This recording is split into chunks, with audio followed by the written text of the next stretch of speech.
আমি তো এখানে দাঁড়িয়ে চ্যালেঞ্জ করছি এতটা মিডিয়ার সামনে, মমতা ব্যানার্জি যে 42টা সিট দিয়েছেন, আমি সেই চ্যালেঞ্জ করে বলছি সেই 42টা সিটে যে কটা জিতবে সে কটা দল ছাড়বে না, এটা মমতা ব্যানার্জি স্ট্যাম্প পেপারে লিখে দিক। যদি দল ছাড়বে না এটা লিখে দিক,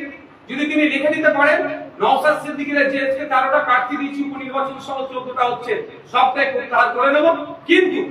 এটাও সাথে সাথে শর্তের মধ্যে লিখতে হবে মমতা ব্যানার্জি মহাশয়াকে, উনি মিমের সাথে জিমের সাথে হের সাথে তুলনা করে দিচ্ছেন তো, কারোর সাথে দিয়ে দেওয়ার চেষ্টা হচ্ছে তো, কিন্তু শর্ত একটা থাকবে, যদি কোনো এমপি দল ছেড়ে চলে যায়, যে সমস্ত এমপি গুলোকে already ED CBI miss call দিয়ে রেখেছে, তারা দল ছেড়ে চলে গেলে, যাদের মধ্যে এখনো গেরুয়া আছে বাইরে সবুজ আছে, তারা দল ছেড়ে চলে গেলে মমতা ব্যানার্জি তৃণমূল সরকারকে পদত্যাগ করে নতুন করে ভোটের ব্যবস্থা করবে, টোটাল সরকারকে ভেঙে দেবে, রাষ্ট্রপতিকে বা রাজ্যপালকে চিঠি লিখে এই শর্তটা যদি ওখানে লিখে দেয়,